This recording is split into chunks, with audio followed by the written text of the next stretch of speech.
Next question is, आपको दिया each digit of 9 digit number is 1, कि कोई भी 9 डिजिट का नंबर है, सारी डिजिट 1 है, 1 2 3 4 5 6 7 8 9,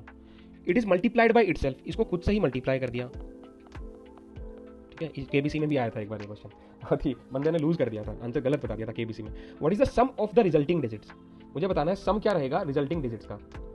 भाई जो भी आने वाला है। भाई अगर मैं देखूं तो मुझे पता है कि ये इसका जो प्रोडक्ट जो रहता है 1 2 3 4 5 6 7 8 9 डिजिट थी, 9 तक जाएगा, फिर डिक्रीज करेगा 8 7 6 5 4 3 2 1, ये इसका सम बताना था आपको। ठीक है, अगर इसका सम मैं देखूं तो भाई आपको पता ही है कि इसका सम मतलब 1 से लेके 8 तक और 1 से लेके 8 तक, तो अगर आपको एपी का फॉर्मूला पता है n इंटू एन प्लस 1,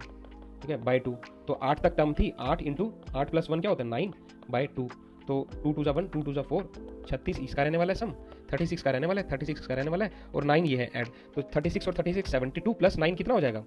एक तरह से 81 आ गया आंसर, आपका 81 आ गया, नो डाउट अबाउट दैट। भाई अगर आपको पेपर में ये ना चमके तो कि भाई ये ऐसा ही होता है, तब भी भाई ये तरीका है कि मैंने आपको बता दिया ऑलरेडी कि अभी तो मैंने देखा कि जो नंबर्स रिपीट कर रहे थे, जैसे मान लो XYZ जो था यहाँ पर मैंने बताया ना, अभी सॉरी वो डिलीट कर दिया मैंने, जो नंबर रिपीट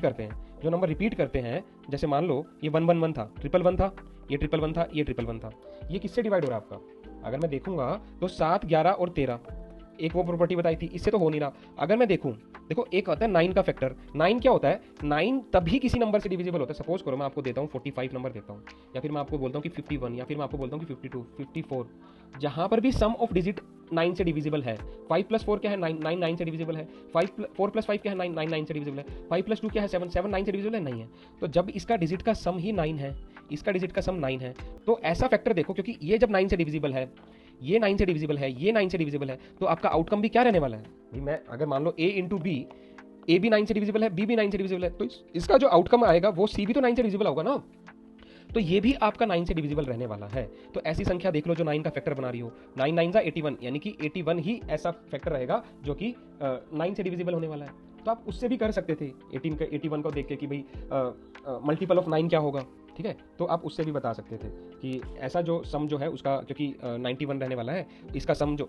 है इसका सम भी क्या होगा 9 से डिविजिबल होगा, है ना, मैंने बताया ना, इसका सम 9 से डिविजिबल होगा, इसका सम 9 से डिविजिबल होगा, तो इसका सम भी जब a डिविजिबल बाय 9 है, b डिविजिबल बाय 9 है, c डिविजिबल बाय 9 होगा, c डिविजिबल कब होगा जब इसका सम 9 से डिविजिबल होगा। तो इसका सम मुझे दिया हुआ था, भाई देख लो कौन सा ऐसा नंबर है जो 9 से डिविजिबल हो रहा है, वो 81 ही था, 8 प्लस 1 क्या हो रहा है 9, तो वो 9 से डिविजिबल है। तो आपके पास दोनों तरीके हैं, दोनों तरीके मैंने आपको एक्सप्लेन कर दिया।